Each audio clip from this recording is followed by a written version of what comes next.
Okay, this week we're doing contour drawing, and right over here. Nice job.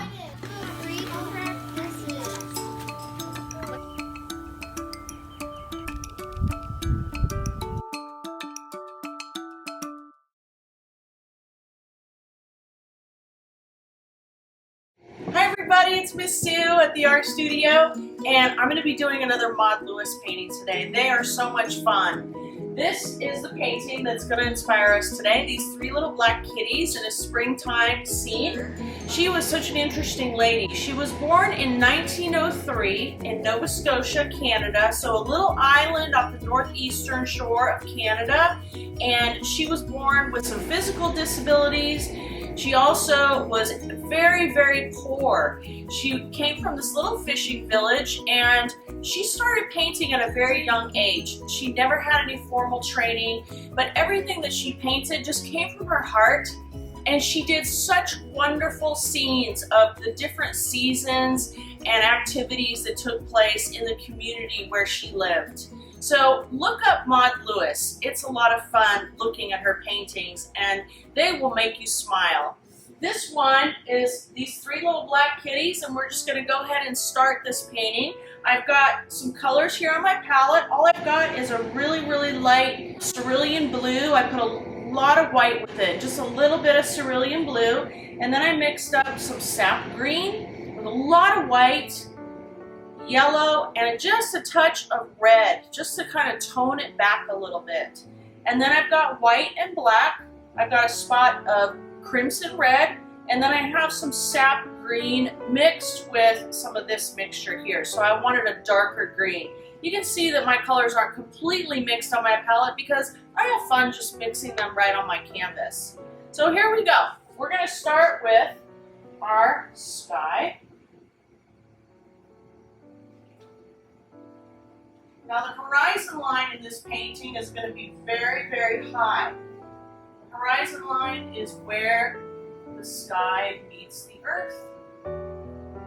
But you can decide where you want your horizon line. It just depends on how much blue to green you want in your painting.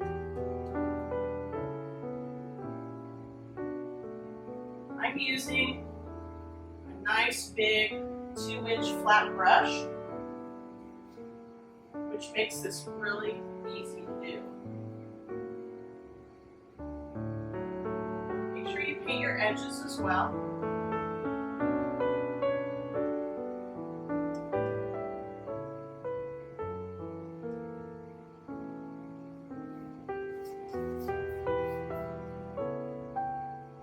Try to get that line pretty straight.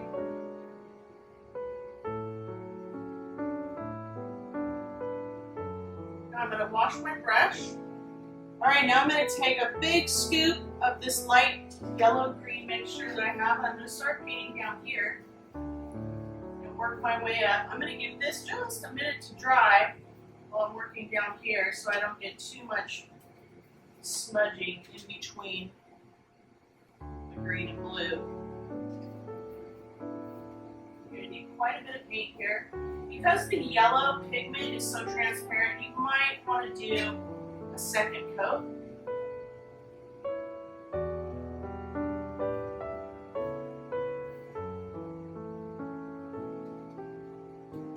And when you take big scoops of paint, you fling it everywhere, so make sure that you wear a smock. You do this somewhere where you're not too worried about furniture or the floor.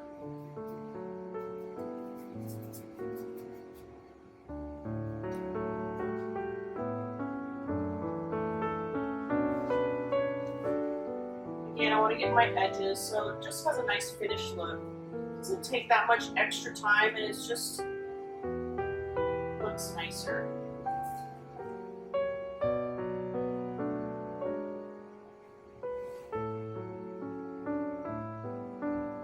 Okay, now it's going to be important that I let this dry for a little bit before we paint on top.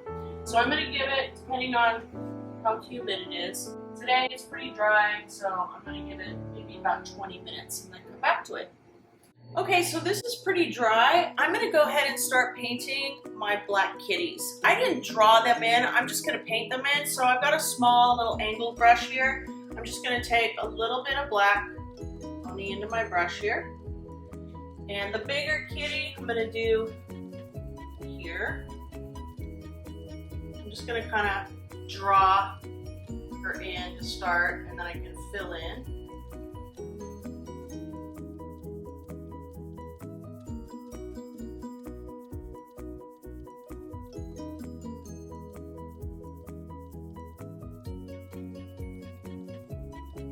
Okay, I can come back and fill that in, but I'm gonna go ahead and sketch in the two smaller kitties. Now you don't have to do yours black. I just like the sharpness, the contrast of the black against that green color. That's what Maud did, and I like it. But you could do white kitties, striped kitties. You could do calico kitty.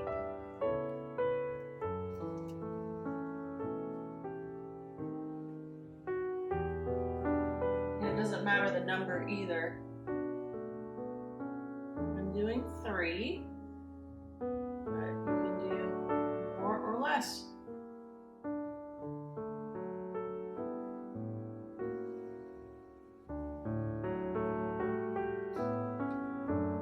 Pretty happy with my sketch. If you feel like you didn't do well with it, while the paint is wet, you can take a wet paper towel and you can wipe off areas. That's one of the cool things about acrylic painting, is it's pretty forgiving.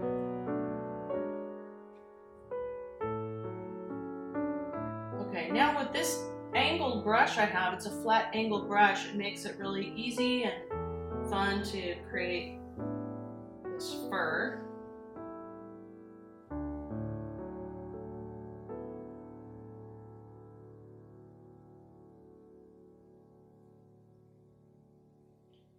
And I'm just using very, very little amount of paint on the end of the brush for this.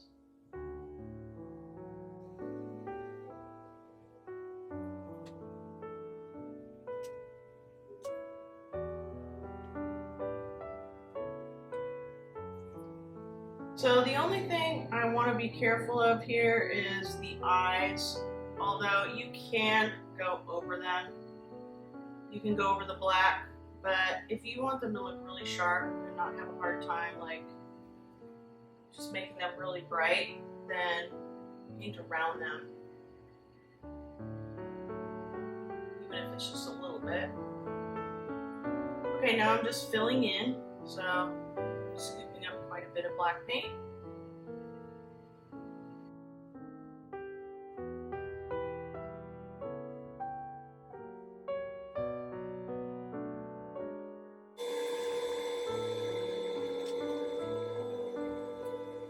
In fact, I think those eyes are way too low, so I'm just going to have to paint over the black.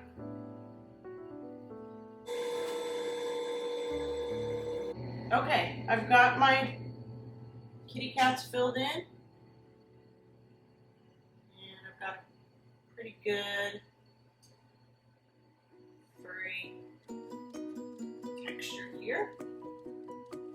So I'm going to let those dry before I paint eyes and inside of the ears. And we've got these blossom trees that are coming into the picture frame up high, so I'm going to keep these tulips mostly just down here in the foreground with my kitties.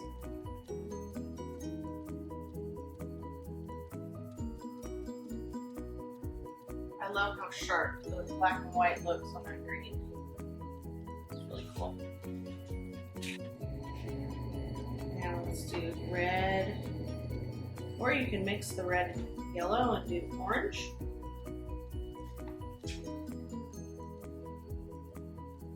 You paint whatever flowers you like.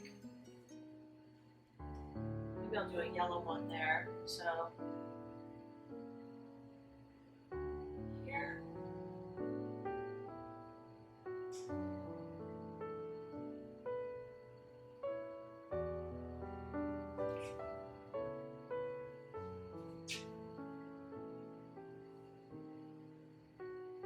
Remember, higher up in the picture frame would indicate that the flower is farther away, so you might want to paint it just a little bit smaller. Okay, let's do an orange one before we do yellow.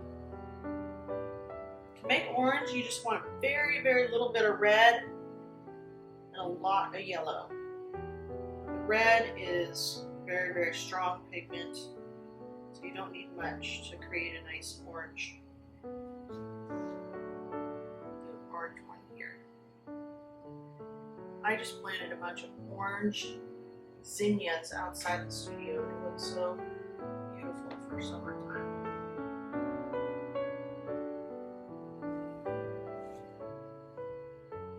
Okay, so I'm just going to do a couple yellow tulips and we're going to keep moving along. And I'm just going to fill in with a few yellow tulips. Once again, you can see how transparent that yellow pigment is. So if you want to come back and do 2 coats of yellow, that might be good.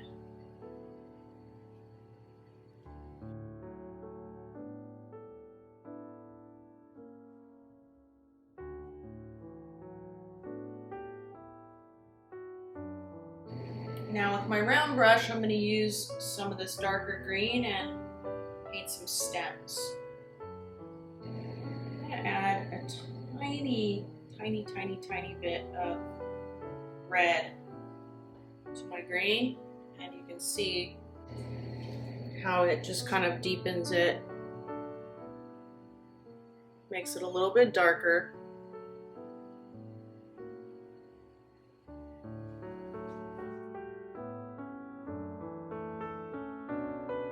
So the round brush is really perfect for creating these leaves, these tulip leaves, because I want them to kind of start off at the bottom fat and wind up at the top thin and have kind of a point on them. So what I'm doing is I'm just kind of pulling up on the brush as I go upward.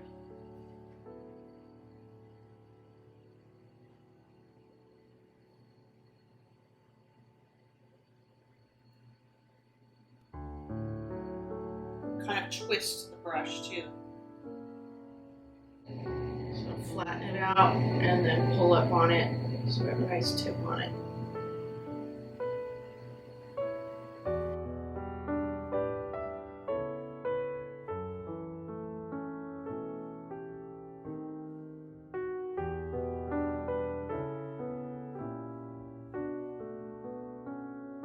Now I think I want to do one more tulip over here just because I think it'll balance my composition. So every once in a while just stand back and see what you've got.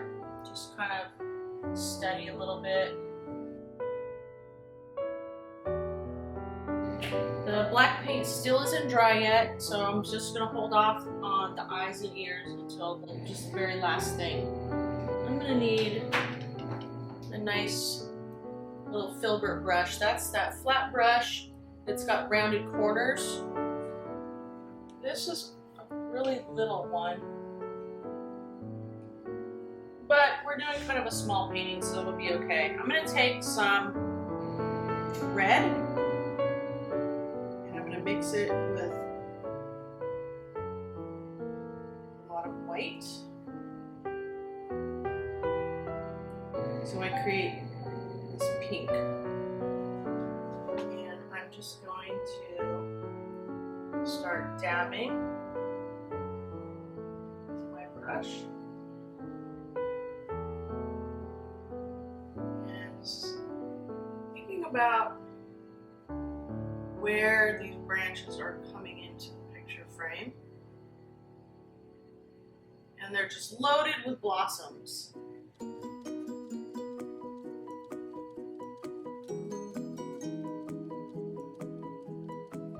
You want to try not to make a pattern because this is nature, and the way these blossoms look, they're just kind of haphazard, even though they are in clusters together.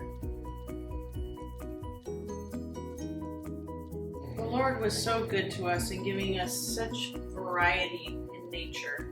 And even just flowers points us to an awesome creator. See how different that pink looks against the blue as opposed to against the green? It's the same, I'm using the same red with white, but it looks different against a different color.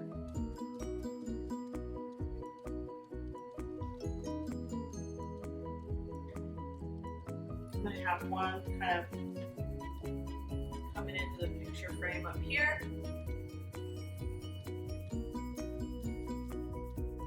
It also will make your painting more interesting to not try to squeeze everything inside the parameter of your canvas. You want to leave something to the imagination, like these blossoms are just going on and on and on.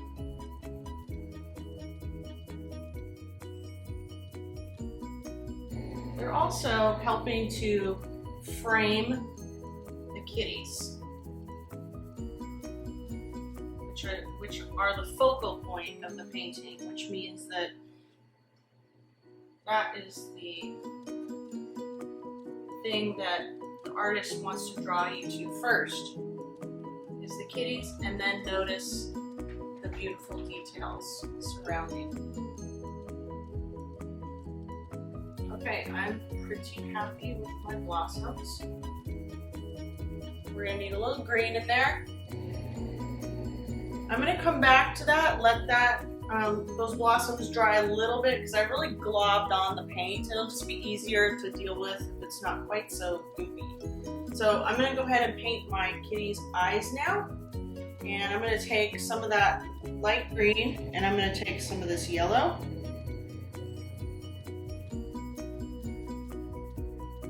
Make sure you mix up enough so you can do all the kitty's eyes at once. This is the number 4 filbert, so it's pretty little. I think I can handle it.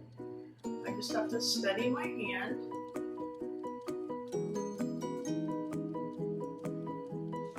I think I want them more yellow than that.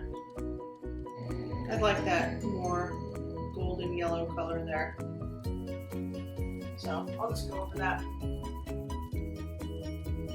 If you need to use a little tiny brush, go for it. Be a little easier.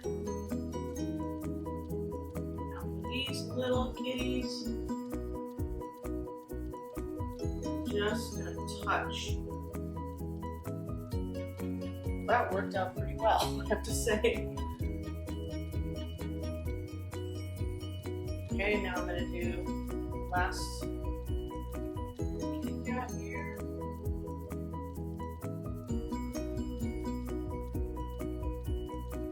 Just touching, and just paint on the very end of your brush.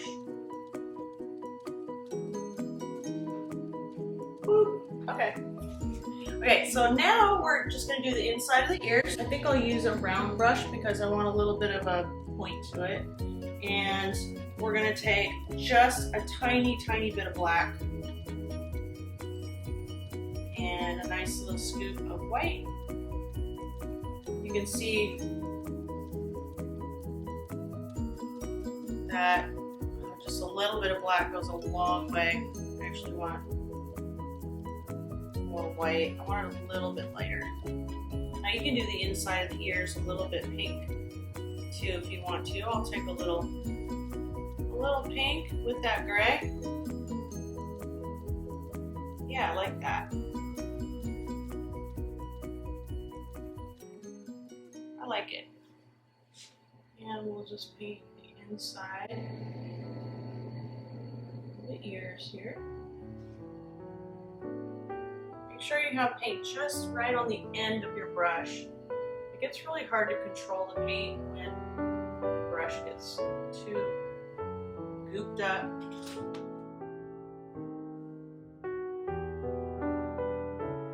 Alright, looking good. Now I just need to do some whiskers. It's really helpful if you have a liner brush. A liner brush is a really long, tiny, skinny brush. Let's see if I have a liner brush here.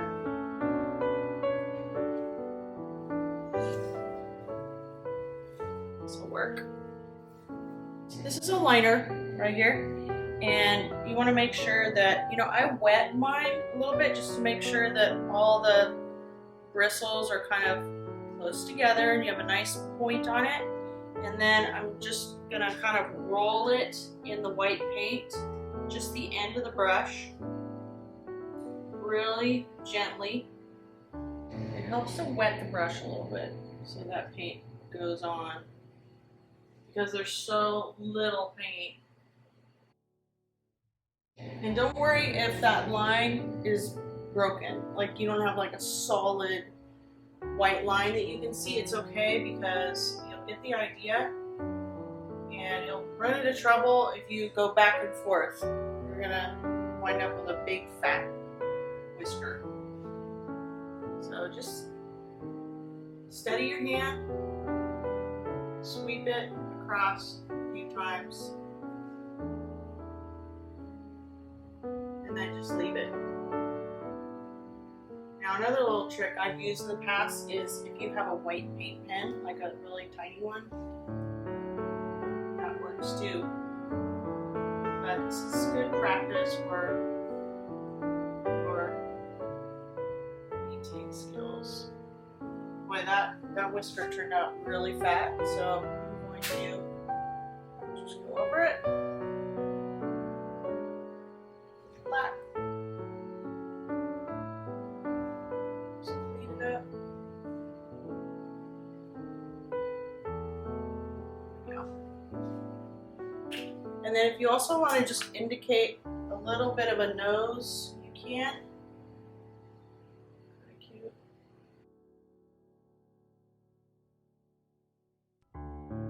So with my little liner brush now, I'm going to take black and I'm going to paint a black line. If yellow paint's dry, just paint a black line down the center of the eyes. Or if you want them looking to the side, you can paint them going off to the side.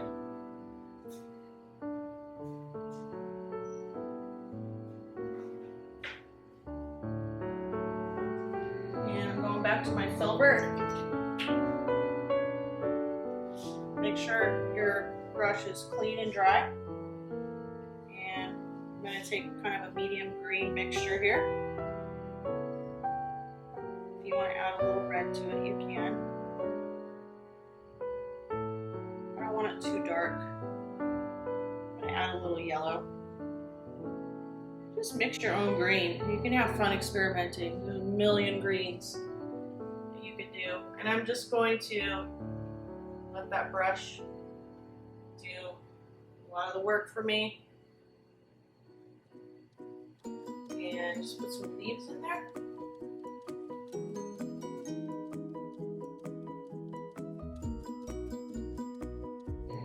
Again, try not to get a pattern going. See that right there? I want it a little bit more random. So maybe there's 3 leaves there.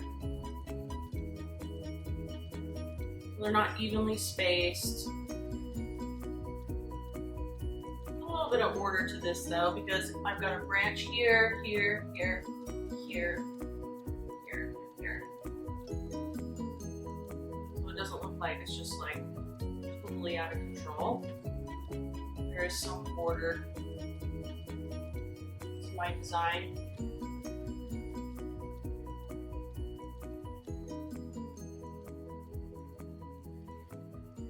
Back to the liner brush. And if you want a little bit of a branch coming through some of these, you can take your green. And a little red. And you can make a brown.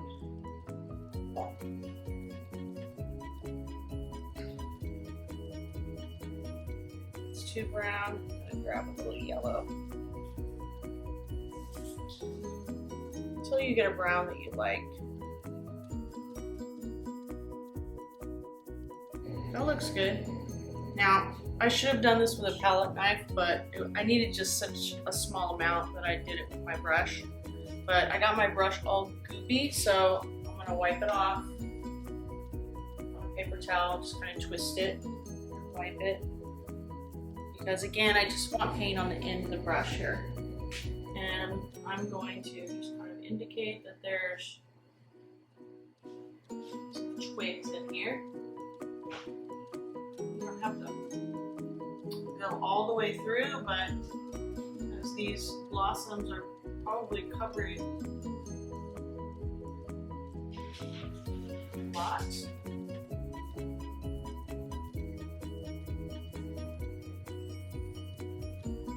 Again, a little bit of a broken line is okay.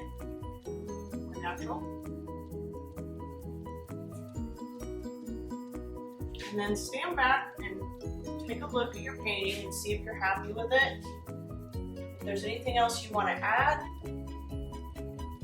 or needs a little adjustment, I think I like it. So I'm going to sign it with my liner brush and I think. Now Maud Lewis on her, she signed it up here. You could sign it down here where the kitties are with white, or you could sign it up here, or up here even. I think I'm going to sign it up in the sky. And I'm going to do white. Your signature should be part of your art, so don't try to hide it in the very far corner, like way down here, little initials. Work on a nice signature that you can use on all your paintings.